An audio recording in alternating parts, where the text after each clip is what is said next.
Welcome to Back to Grief to Growth, another episode. My name is Brian Smith, and I'm the host of Grief to Growth, of course.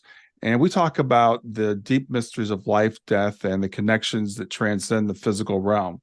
Today, we're going to talk with Maribeth Decker. She's an intuitive animal communicator, I should say. She's a medical intuitive, and she's an energy healer. She's not just a voice for our pet, she's a bridge between human understanding and animal consciousness. She's at sacredgrove.com, and she helps pet guardians face challenging issues with their animals, including using her intuitive and healing skills to address physical, emotional, and behavioral concerns. In today's episodes, we're going to go into the mysteries of animal communication, and Marybeth hopefully will demystify that for us, showing it's not just a special gift for a few people, but that we can all do it. We'll delve into how and why people learn from this type of communication, and we're going to cover the basics, help you get started on your journey. We'll explore the topics of our animals' senior years. How do we make peace with their passing? We'll talk about the myths that might surround that, and we'll talk about how to deepen the bonds with our animal connections and what might be holding us back and what can help to strengthen that.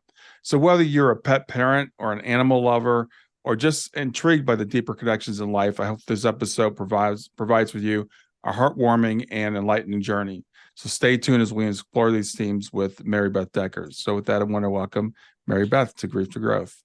It's great to be here, and we're getting to have my cat Bunny visiting too with us today. So thanks, Brian. I love it when animal companions join in on the podcast. It's funny because sometimes people ask me, should I put my dog in the other room? I know cats, sometimes you can't put them in the other room because they won't stay. That's true. She was crying. She was outside just saying, wait a second, I know what you're doing. Let me in. I want to be Yeah. So do you, I just as kind of off the cuff, but do you think that they know sometimes what's going on when we do stuff like this? Because I do see dogs and cats that want to join in.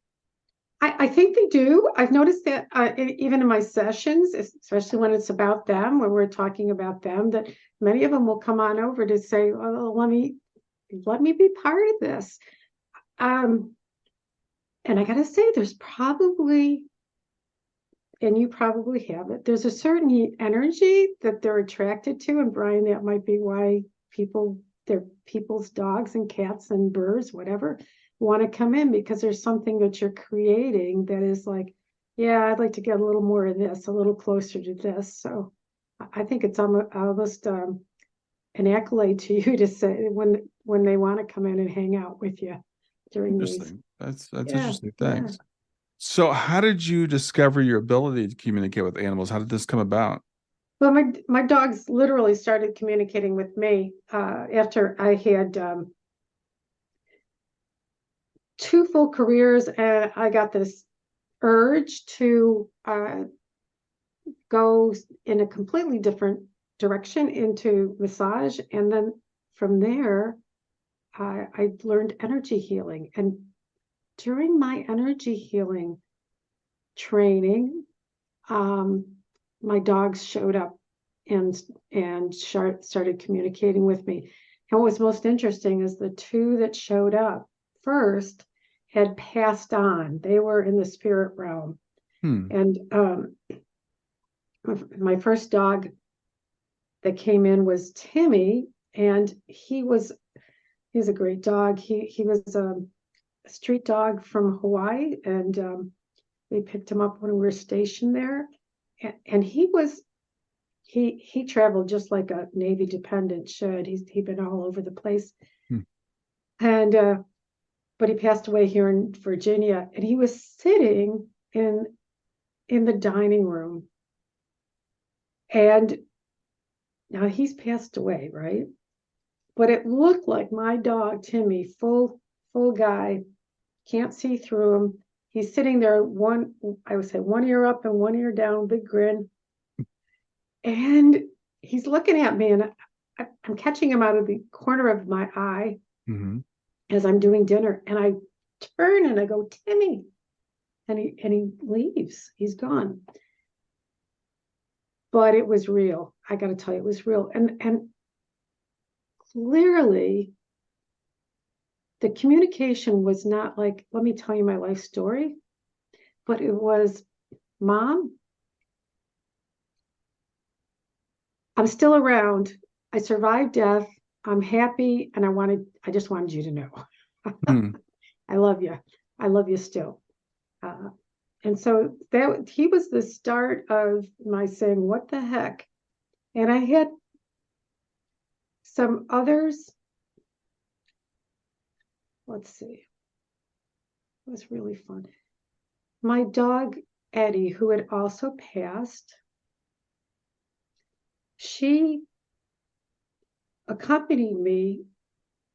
Now she's passed, so it's nobody can sense her except me. She Hmm. accompanied me on a plane because I was going to an annual meeting where I was going to staff it. And if you've gone to anything, well, if you're staff, you got to be happy. Hmm.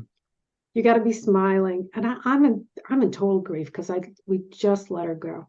Hmm. And so she was sitting in the aisle next to me. I didn't see her, but I felt her presence so strongly that I was petting her. And I always laugh and I think, I wonder what the people on the plane were thinking, And Hmm. like, who is this woman? There's nothing there, and she's moving her hand like this, as if she's petting a dog, because that's what I Hmm. was doing. And she stayed with me, and came and stayed with me that first night when I didn't have to actually go do anything, and let me just experience my sadness and feeling her loving me anyway, comforting me, so that I was able to get up and do what I needed to do for the rest of the meeting. And it was just awesome. And Hmm. that's what a gift, right? So, then we had, well, we'll keep going. Then we have Mitsubishi, and he was a Siberian Husky, and he knew Eddie. Now he's still alive, right? Hmm. I got to be clear on this now, Yeah, yeah, we have to right? differentiate. They're Yeah, well, yeah, they're either physical or in spirit. It's like, oh, I yeah. just like because He's they're all physical. alive.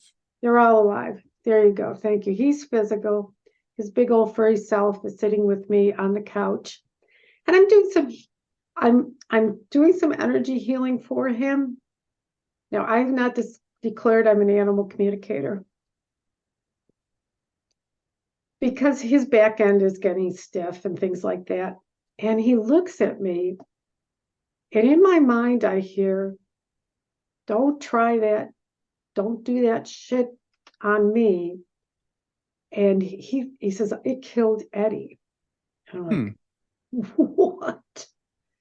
First, I thought, well, if I was really hearing him, this is what he would say. But reality was, I heard the guy. And he Hmm. jumped off the couch like he was offended.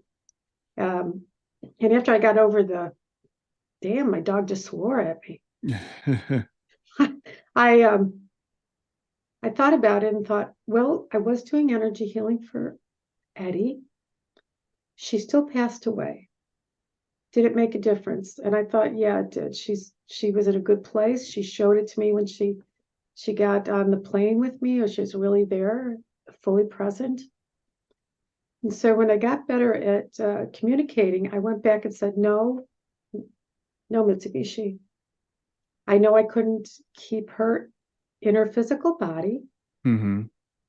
but I did help her transition to make it easier, to Hmm. just smooth it out. And then he let me do energy healing on him after that. Hmm. So finally, we come to my dog Tibor, who we got after Mitsu died. And that was a guy that really pushed me into moving into animal communication. Hmm. He had come from a pretty tough background, and I was picking some of that up. He also had physical scars for such a young dog.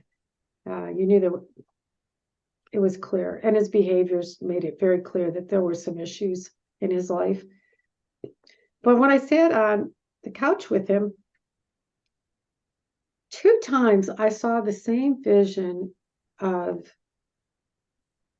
this training that they do for dogs, guard dogs, where the guys put on these big, thick suits and the dogs attack them and they grab and do all that stuff. And I'm like, what the heck? You must have seen this because I've seen it. It came into my head twice and I know nothing about that stuff. So it's not like I think about it on a regular basis. And I finally said to my friend Mary, I don't know what's going on. I keep getting these visions. And she says, Marybeth, that's animal communication. I'm like, that's a thing?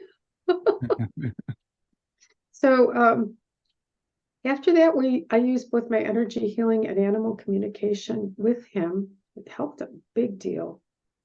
And I also started working with people and their animals after getting some good training. So that's how I became an animal communicator. It certainly wasn't like I was born with it, at least not in my understanding as a kid.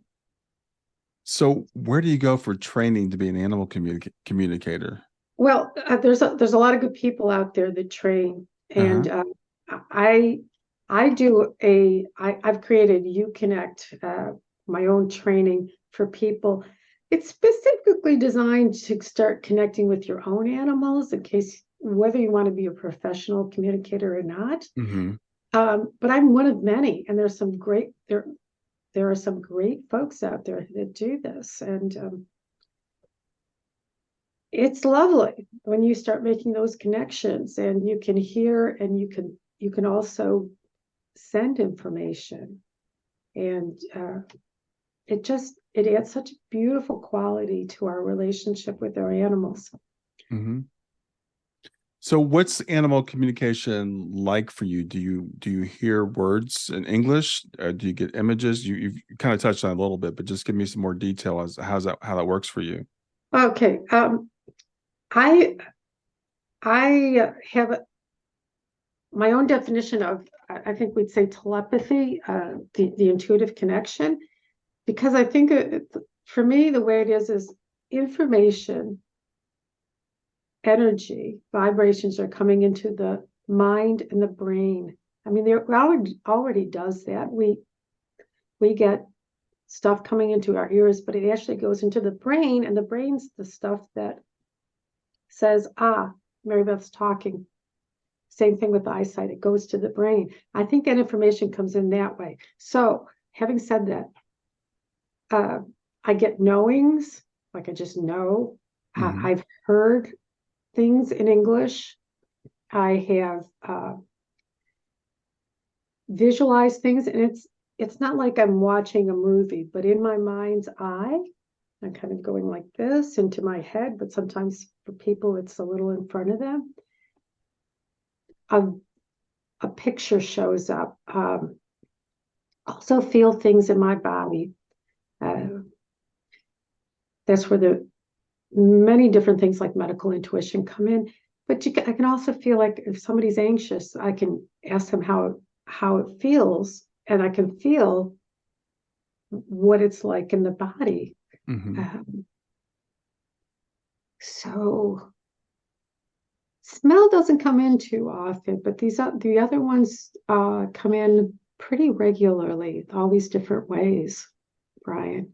Yeah. In mediumship, they call those the clairs, the different exactly. clairs. So, and it sounds like you're also a medium as well as an animal communicator, at least with animals. Yeah.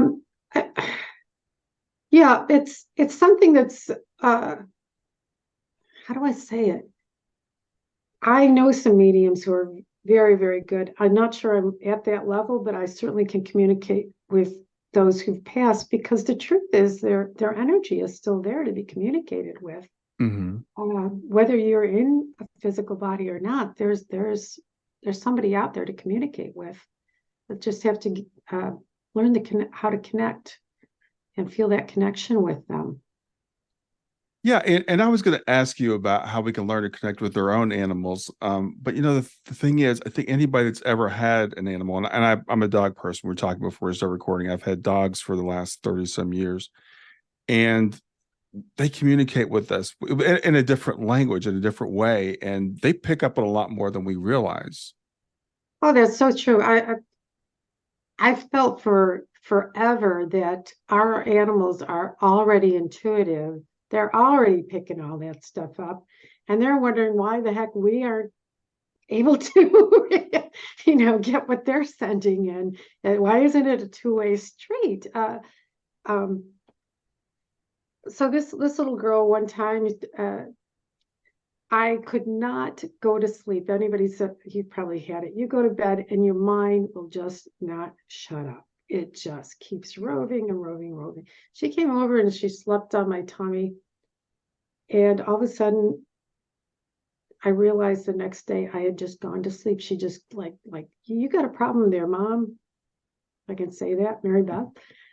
Let me see if I can just clear that stuff out for Mm, you. yeah. Um, yeah, and there's a lot of stories of animals who understand when we're upset or we're grieving, and they're there for us. They also pick up on our anxiety. I think that it is definitely a two-way street. That our our own emotions will affect our animals, and even the energy of things that we're thinking about doing, even before we get the suitcase out, I think they probably start to pick up the, like, hey, they're getting ready to go somewhere, or what's going on, things like that. They pick up a lot of It's stuff. funny that you said that because we were traveling last weekend to go to my parents' house in Columbus. And Mhm. we've all had that experience when you get the suitcase out, right? So again, the rational mind says, oh, they know because I got the suitcase out, and when I got the suitcase out before I left, so they put that together that I'm traveling, and then they act all weird. Well, we were leaving that morning, and we were driving, and we weren't. It wasn't an overnight trip, so we weren't packing. And my dog has never driven to Columbus with us. So it's a 2 hour drive from us, but she's never been with us. But we were taking her that day, but as far as our actions go, nothing was different. It was just a normal morning. But she was acting weird all morning. She was just following right behind me, like right on my legs. And I'm like, how does she know what's going on? Because I haven't done anything out of the ordinary. There you go. Perfect example, Brian. There's just, they're connected, and who knows, they may even, I think we visualize as much as we speak, and Sure. visualizations are really good. So you're probably thinking about where you're going, where's the car going to go, what time should you get there, what Mm-hmm. do you need to put. I think they're picking all that up. And obviously, you just gave me a perfect example of that. Yeah, like I said, it was really wild because, and I now I wondered, like, did she know that she was going? Because again, she normally doesn't go in the car. She goes in the car to the vet. We don't take her places. Yeah. But she was acting really weird that day, and so I think we all had that experience. So when people ask you how do we communicate with our animals, I think it's, and I'll let you answer, but how do you think we should better connect with our animals? Um, let's see, how do I start with this? There's some things you can do in the physical world in addition to, using telepathy, the different clairs. Um, you can pay more attention to them in a mindful way. Um, and I'm saying this based on what I've noticed in my life. Simple things like, I'll say it the way I understood it. We don't walk by them like they're a piece of furniture. We start acknowledging them anytime we can, with a touch or a look or something like that. So that increases the bond between us. Um, and particularly if you notice that they're looking to you for some kind of a reciprocal, you love me, right? Yeah, yeah. Like, just don't walk by, because I've noticed that sometimes with my cats and dogs, and I'll look back and they're like, she just walked by. So I go back, and it doesn't have to be a long one, a couple seconds.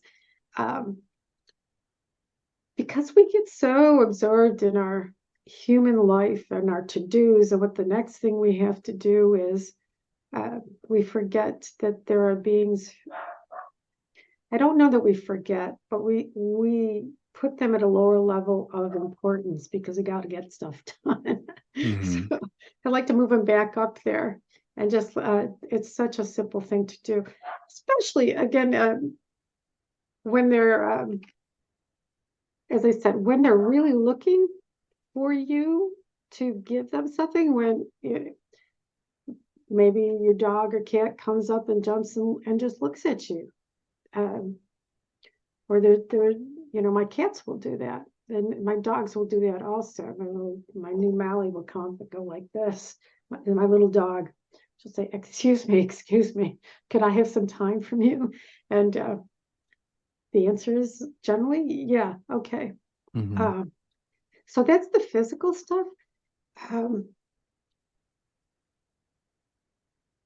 one more thing, which most of us could do a better job at, is if we're with them, particularly if we're walking dogs, it might be a good experience to disconnect from phones and anything else and just be there with your pup.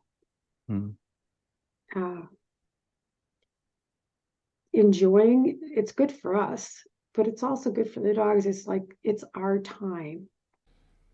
Time for a real quick break. Make sure you like and subscribe. Liking the video will show it to more people on YouTube, and subscribing will make sure you get access to all my great content in the future. And now back to the video. I think if you think of little kids at some point where you just have to be you and them playing in the playground, and you're not doing this and doing that, you're actually with them doing. That's another way to just increase the bond through physical stuff. All right, so intuitively you could create a mindset that one, they're already connecting with you. The stuff's coming in already and they really want to, so they're ready. And then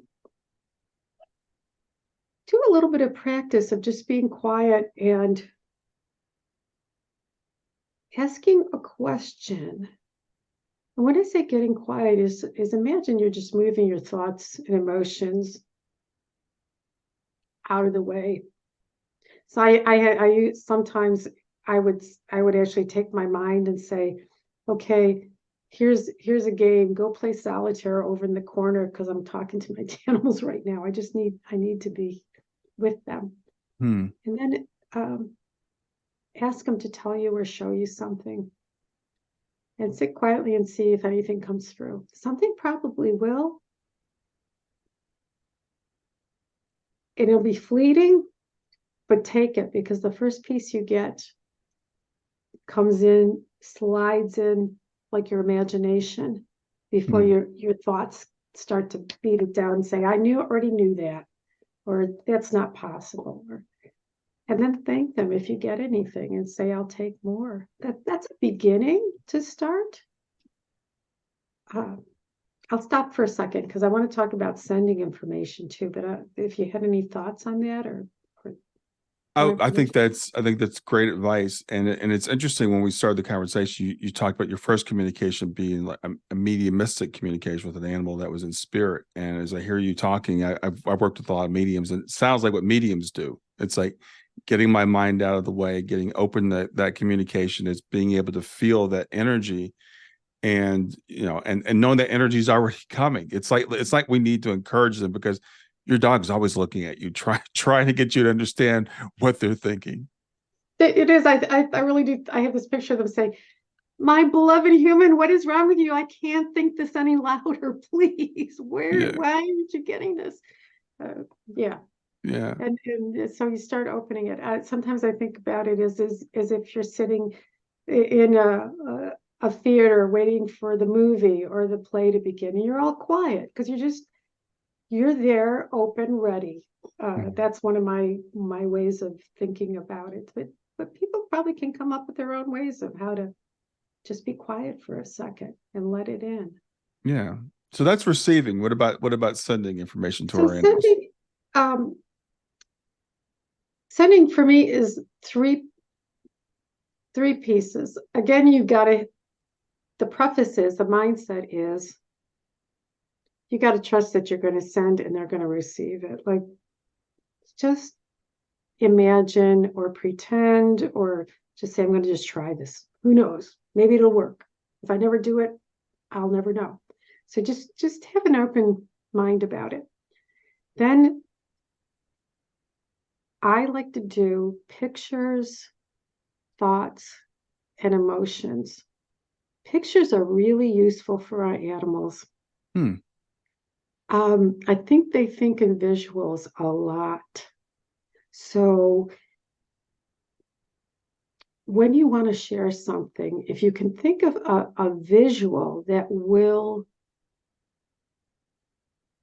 give them an idea of what you're talking about, then you say the words that you're going to say.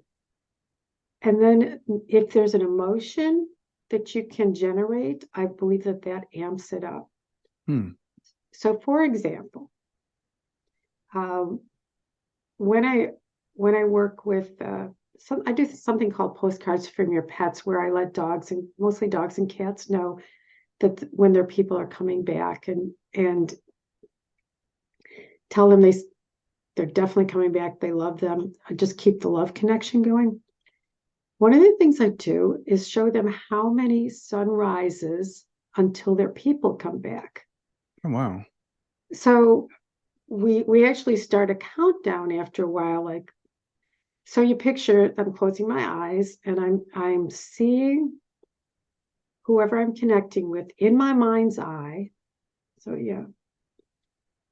And then I'm saying, hey, in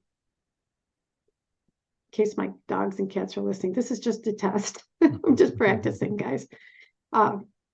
Your people would be back, and I show them the sun, like the day lightning, the sun coming up, and I show 1, 2, 3, and then I show on the day they come back is my picture of their people walking back through the door and everybody being so happy. Hmm. So I'm telling them, I'm showing them, and I actually send the emotion of joy when everybody gets reunited. Mm-hmm.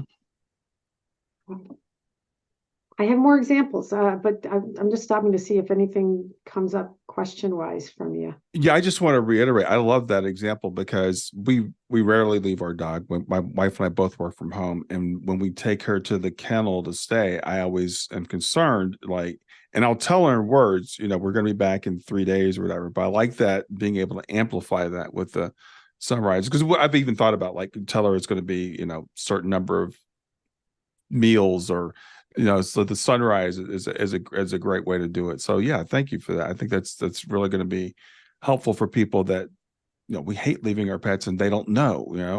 No, I know. And you can communicate while she's there, to just continue to say, hey, I'm coming back. I've 2 more days. actually done that. Have Yeah. you? Yeah, Yeah, yeah. I've great. actually done that. We had to go. We went to Arizona last year and we were gone for like a week, and we're never gone for a week. And I'm like, Stevie's going to be freaking out because usually it's a day or two. So for 7 days, every morning I get up, I'm like, okay, it's just this many more days. So I like that. But I like sending the picture too. I think that's really helpful, and the emotion. The emotion makes it just, so great. We can, if we have time, I can give you a technique. We can practice a technique of connecting through the heart. If we have time, we can do that. Oh, well, sure, we have time. Yeah. Okay. What I want to do, one more thing. Let me see with this. All right. Excuse me for a second. Mm-hmm. So we go. The other important thing that I've learned is, if you're going to use a visual or you're going to send them information, it has to make sense from their point of view. Mm-hmm. Okay. I'm going to give a couple examples. People I work with people, and they have some rowdy pups generally. I have two. And they say, I want them to behave when people come to the house. I said, that doesn't mean anything to your dog. Behave. What the heck? So then I say, what do you want them to do? How do you want them to behave. Give me a picture. Like my dog Stella, who passed away, and Tibor. I said, when they come in, I'd like you guys to go and just jump on the couch. Tibor's like, yeah, whatever. But Stella, and I would picture her, people coming in. I'm closing my eyes here. I Mm-hmm. picture people coming in. She's all excited, and she looks and she jumps on the couch. Tibor just stands there and just stands, but he knows, but he says no. What was so beautiful is that is what she did. Mm-hmm. She would go, people would come in, and she would jump on the couch, and then she would look at me and she would say, I did good, right? Mm-hmm. I'm like, Stella, you're great. Thank you so much. That's perfect. Um, Another one that was very cool was I was working with Lynn and her dog Chef, and they would go to this house, their second house in Colorado with lots of land. And the dogs, she would tell Chef, she would say, don't go any farther than where I can see you. I've got to be able to see you. And he finally said, I don't know what you mean. He actually told her because she just took my class. He Hmm. said, well, okay, let's turn it around. How about don't go any farther than you can't see the house or you can't hear me call for you. That's, and then he's like, oh, okay, I get it. Okay. Yeah. So Yeah. you really got to think about not just the words, but like what are the visuals that you're asking them Mm-hmm. or you're telling them? Put it in a concrete way. It's very helpful. Yeah. Very helpful. Very helpful. All So right. you're going to tell us about a technique to enhance this. Okay. Yeah. Yes. This is my energetic green smoothie. Um, I used to call it just a green smoothie, and people thought I was going to get a blender out. So that's why I added the energetic into it. But it Okay. is a, thank you. And I'd love to do it right now if you want to practice it with me. We'll do Sure. it for real. Okay. Yeah. All right. So we're going to close our eyes, and we are going to picture. We're going to picture all the souls in our family. I'd like to do it this way, even if there's just you and one other soul in the family. Hopefully, it's an animal or animal companion. But I Mm-hmm. picture everybody in a circle around you, and I always think of it almost like the feeling of when I went to Thanksgiving dinner at my Nana and Papa's, and we were all around the table. It's that sort of happy gathering. So it's in your mind's eye. It's just like a memory, but you think of each one that is in the family. When you've got that picture in your mind, it's really easy because you love everybody. And I want you to picture or imagine or pretend, whatever word works for you. There's a beautiful green light coming out of your chest, your heart area, and it goes into the heart of whoever is on your left. I got people in a circle, and I mean animals as well as human species when I say people. So let it go into their heart. And then if there's more in the family, have that beautiful green light, very gorgeous. I think of spring leaves of trees, that beautiful green. Go to the next one in the circle's heart, and it keeps going around to each heart until it comes back to you.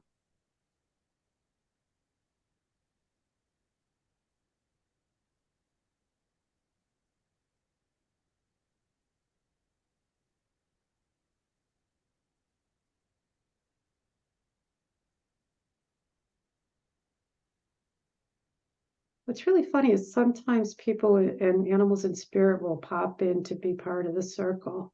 Mm-hmm. You just say, yeah, there's always room. Come on. So if somebody pops in unexpected, just make room for them because you love Mm-hmm. them. And now the energies, the circle, this beautiful green light, this beam is through everybody's heart area, and we're using green because the heart chakra, the heart energy is always seen as green in what I've learned. Now, I want you to add the energy, the feeling of love, and can start to the left and feel the love you have for these lovely souls. And send that energy through, imbue that light with love, and have it go through everybody's heart.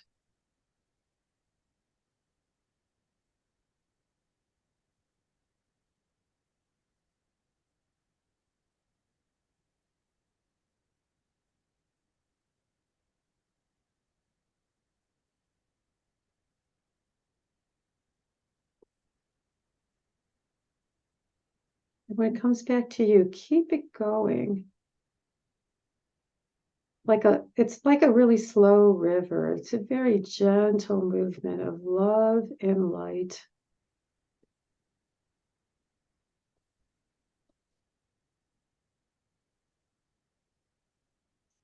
And in your mind, you can tell them some really beautiful things. I'm doing the generic version, but we can talk specifics. So things like, this is what it means to be family.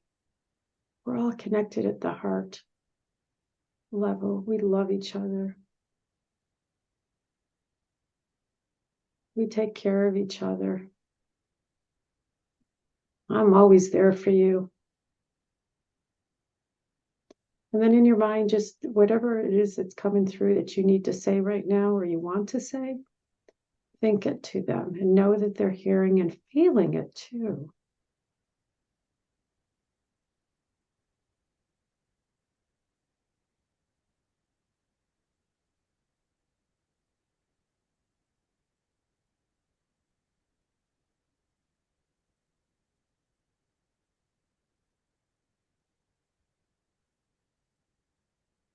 Okay. Now, as you're in here, just keep it going, and I'm going to talk about different ways to use this. So you can do a one-on-one connection, like when the dog's got to be in the kennel for a longer time. Not only do you connect with them and show the sunrises, but use that green light to connect to their heart and send love. Because I believe love is an amplifier of any communication in the physical world or in, I don't know, at the spiritual level. And you can use that to say, hey, I'm going to be back in 5 sunrises. Let me show you 1 sunrise, 2, 3, 4, 5. And then I'm coming back. I'm coming to get you. Walk through the door, pick you up, take you home. Yay. Whatever it is.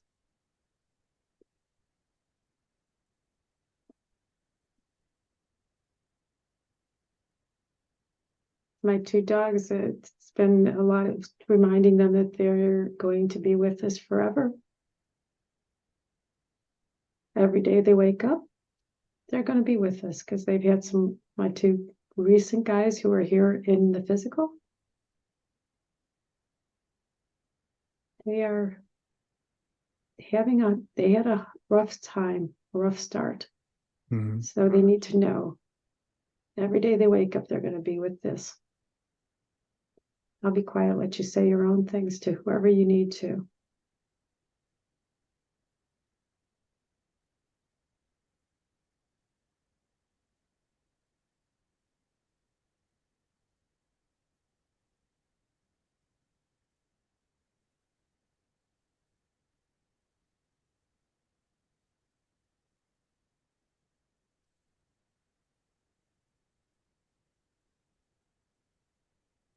Whenever you're ready, you can keep the connection going if you like. And just come on back, Brian. Yeah. Yeah, thank you. That was great. It's really I think it's a really powerful thing to do. It's funny because when you said picture everybody in the circle, I already included the people that were in spirit. So I'm glad you gave me permission to do that. But because to me that connection's always there. So I know for some people they might think of only the the people are, and I get a lot of times people that are dog lovers, and cats. We've had multiples. We've got several of them in spirit. So I want to talk about our dogs and our cats as they get older, as they become seniors, and that the struggles that we go through. So there's taking care of them, and there's also making that decision sometimes to let them go. So how do you help people make those transitions?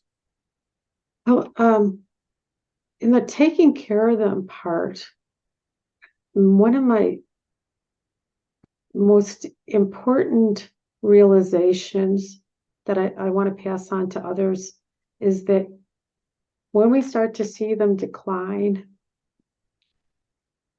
or we get that diagnosis that clearly says there's an end in sight, our grief starts right then. I mean, I don't care how many people and animals, how many souls we've lost, we still have this, belief that not today, not now, not soon, and then it hits. So the one thing I'd ask people to do is to remember that they didn't get that diagnosis. They are not grieving like we humans are. And I haven't meant any human who loves their animal that doesn't start grieving when they hear that stuff or they notice that stuff. And we jump to the end of what we're going to do and things like that. And there's a phrase, I'm not being a smart aleck, but I do want to wake people up to say, I'm not dead yet. Come on, be here now with me. I'm not dead yet. Focus back into the joy of daily, being with them daily and making their life as joyful as possible. With Stella, I used to sing to her. I'd say every day with Stella is a great day, because that's how I felt, and I'm getting teary because I just miss her. But find the joy as often as you can. I'm not saying to shut down the other feelings, but find the joy as often as you can with their being in their presence.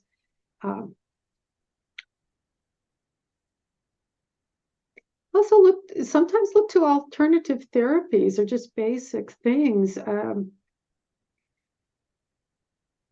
Good veterinary care is great. I found acupuncture to be wonderful. There's all kinds of things that you can use to help them stay mobile. You can even look into I think vets are better at this than maybe 30 years ago, but are they in pain, and would it help if we decrease their pain? Something just simple like that. And pay attention to the basics of keeping them comfortable. And sometimes go outside to alternative therapies, because a lot of those are really good. Massage, hydrotherapy, things like that. If you can do it, do it, or learn how to do massage yourself. I actually was working with somebody over Zoom, and because of my background in massage therapy, I was telling her how to work on her dog while we were there, and she was down there. She says, "Oh yeah, his eyes are like, he loves it." I said, "Yeah, do that," because I'm saying this because a lot of times their muscles are tight. It's not just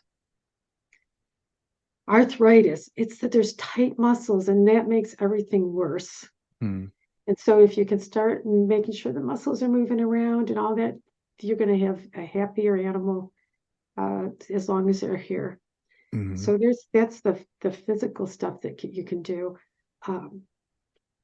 Look for what, and we do this, but look more mindfully what brings them joy, and make sure that you're doing that with them. And become the most flexible person that you can be about what they can't do anymore, and how we can still figure out how we bring them joy. Somebody wants to go outside, but they can't walk much. Is there something you can do so they can still walk? Or are you going to get one of those those contraptions that look like baby carriages and put them in there and take them out. What can you do to keep bringing joy into their life? Physical touch is also very important. And most of us love having physical touch with their animals. Cats make their own decisions about how much they want, but generally in these later years, even if it's a soft sitting next to or whatever, being physically connected is very comforting for them. Okay. So anything that you want, I was going to go into, I'm going to go into about the ending part and how I've seen it happen, and give some ideas about that. But anything before that, Brian, that you had a question on or thought No, I about? think I love what you said about staying in the moment, because when I think about animals, our dogs and cats, I believe that they live in the moment. And as you and that thing with, like, I'm not dead yet. So we get that diagnosis and we immediately jump to the end, and we're sad. And they're probably looking at us going, what is going on with you? Everything's okay, because they're still fine today, or they're focused on today. They're not focused on tomorrow. So I do want to ask you, and this relates to when we do get to the end, because I'm thinking of a really good friend right now. She's had several dogs, and she's had to make a decision to let some of them go, and she just recently did it. And she's like, I can't have any more dogs because my heart breaks too much when I have to let them go. But I think, and then since when we do that, we're kind of denying ourselves the joy of having the time with them. So, what would you say to that? Yeah,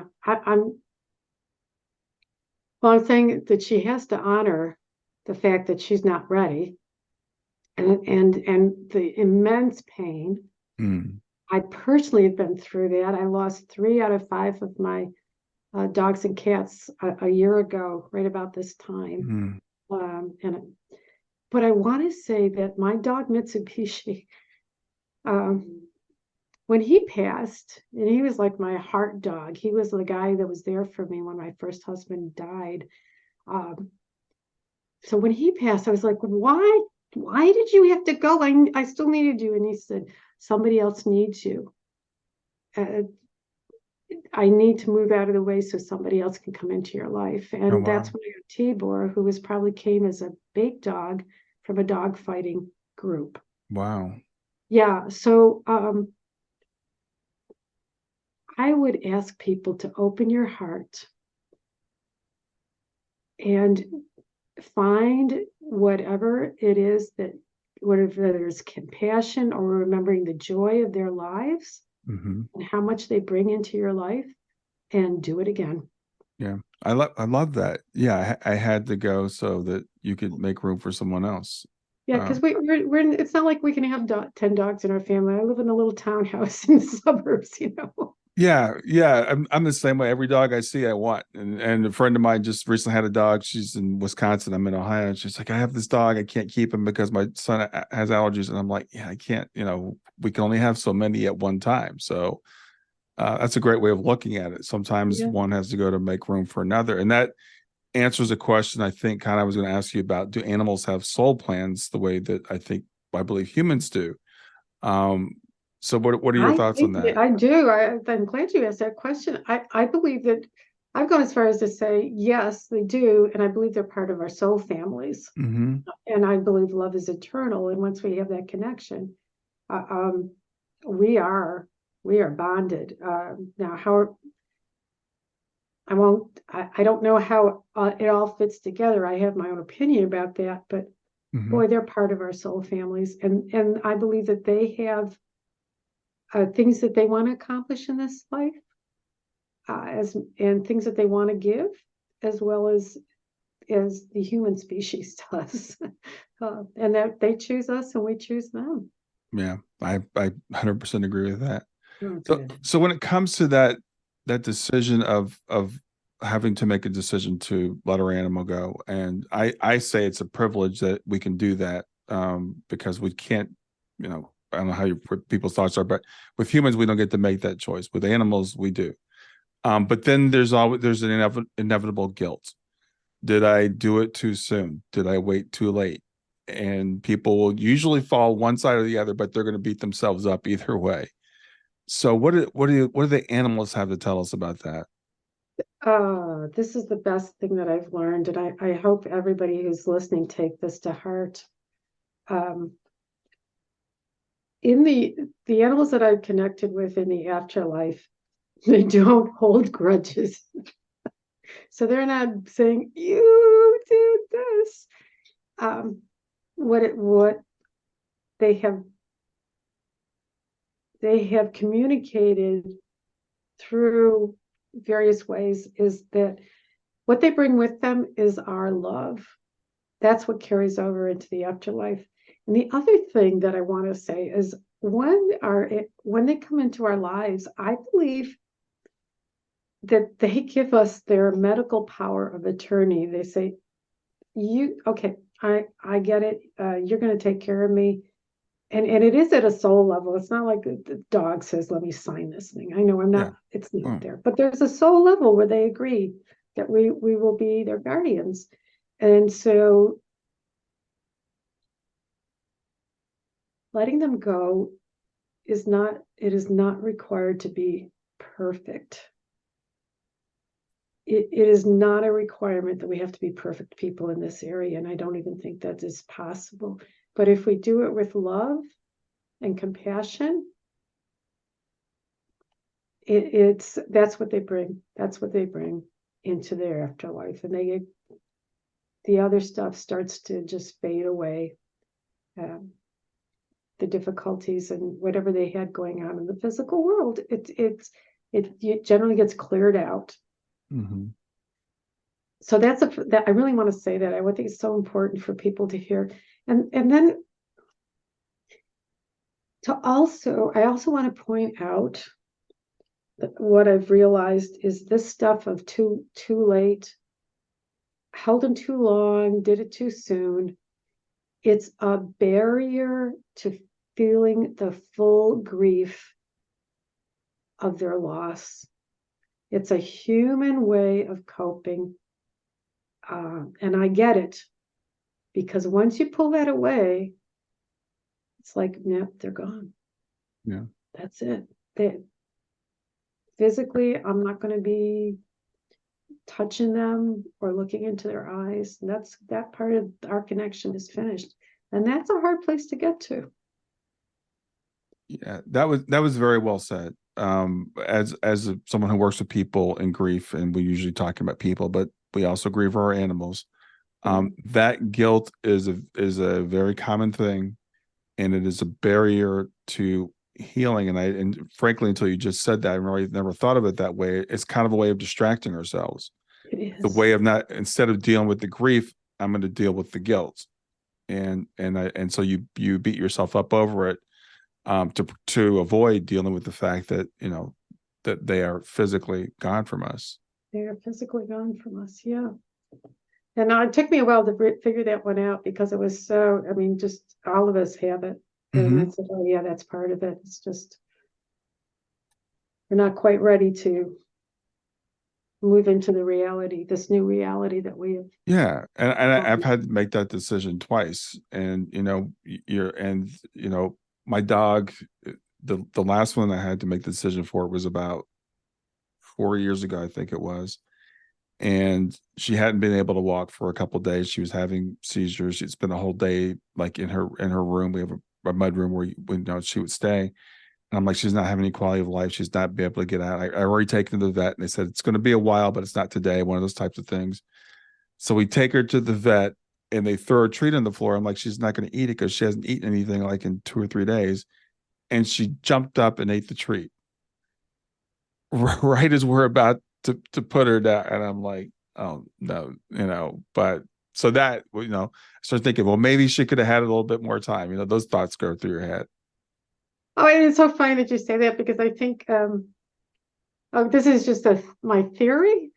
I saw when I went home to say goodbye to my dad, he had been close to a coma, and had all the family here, and my kids were like 2 and 4 at the time, and he perked up. Mm-hmm. He wasn't eating, he had stomach cancer, but he grabbed my son a treat that my son had, and he ate it just to be a smart ass. And then and like 2 days later, he was gone. But it was Mm-hmm. like just on a final like, okay, it's almost over, and I'm just gonna do it because I Yeah. can't, you Yeah. know. I feel like that happens sometimes, that final splurge, and I think partly sometimes it's relief. It's like I know I know, I've got a better outcome, that there's Mhm. something good on the other side, and this body is not, it's no fun anymore, and I'm okay Yeah. with moving. And I think it's really important. And I love this conversation. And I'm glad we went to this point because it's not the end. We think of like when we're making the decision for our animal, we think of it as, I think of it as we're releasing them. That's We're good. getting to the point where our bodies are designed to fail. They all do. Inevitably, they all do.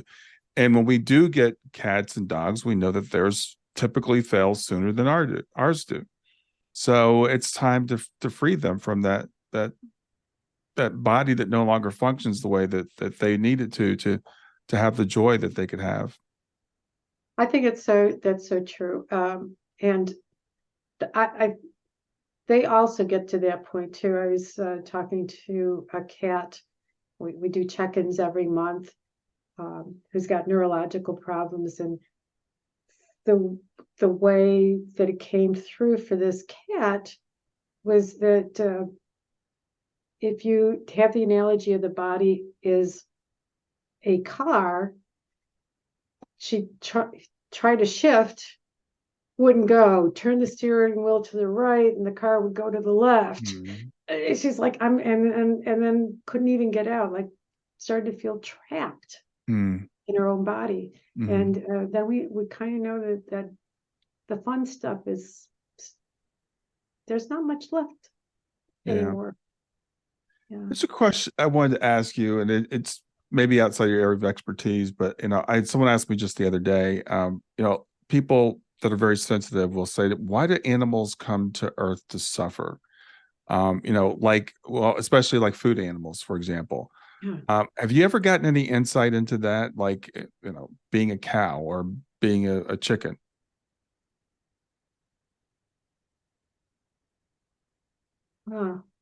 Well, everything we feel or know always changes, but at this point,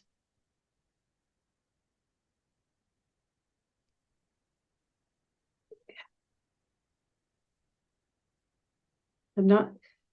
So this is on a bigger level, not on the. If you ask me if I was a cow, I'd say no way was I going to choose this at a cow level. Mm-hmm. This is not a life that I want. However, I wonder if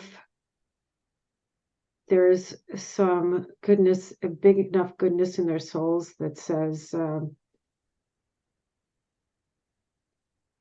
we'd like to give you the chance to relook at how you are treating another species in this world.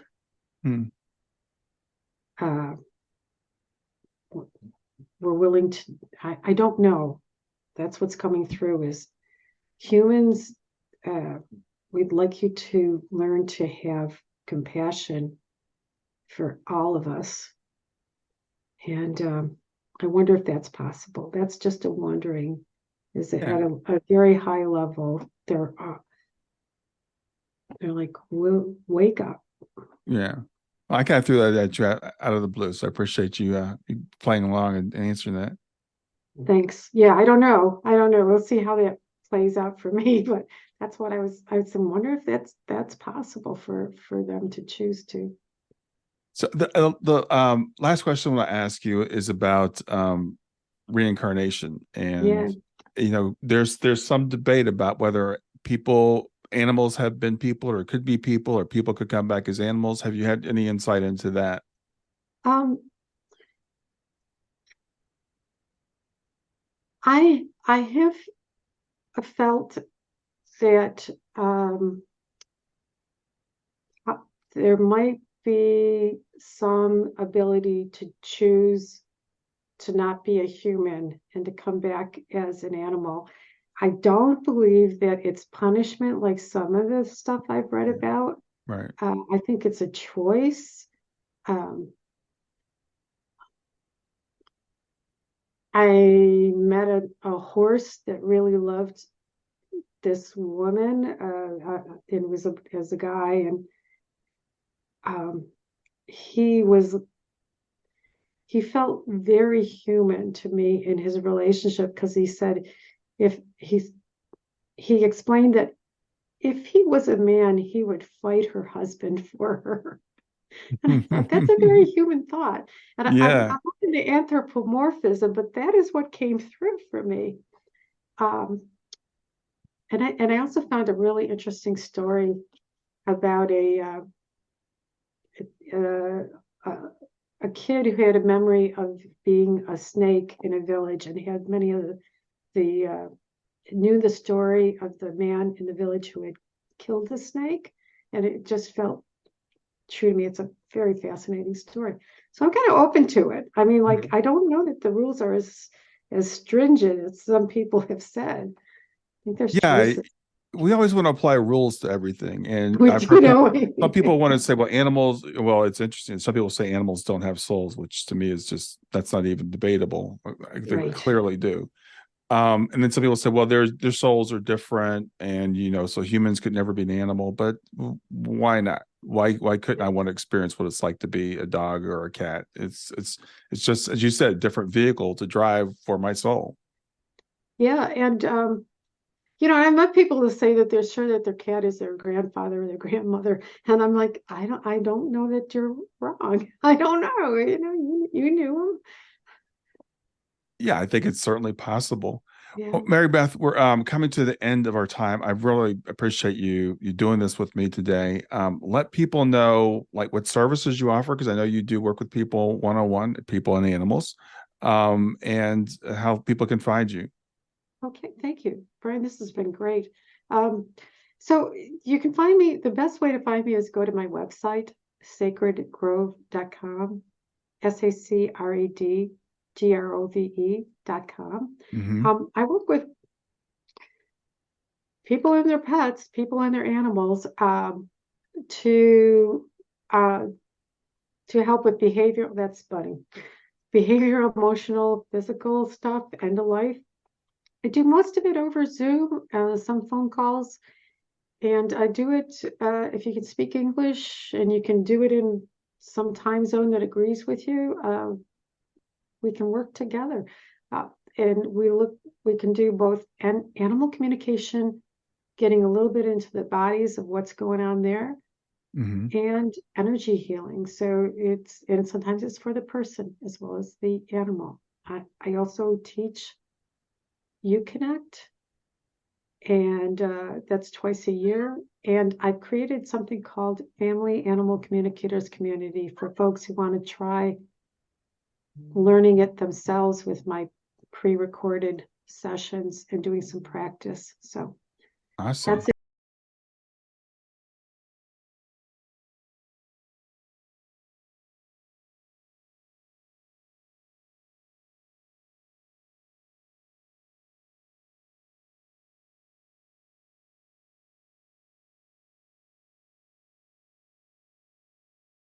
Do you like what you just saw? Watch the full video now and make sure you like and subscribe to see even more great videos from me.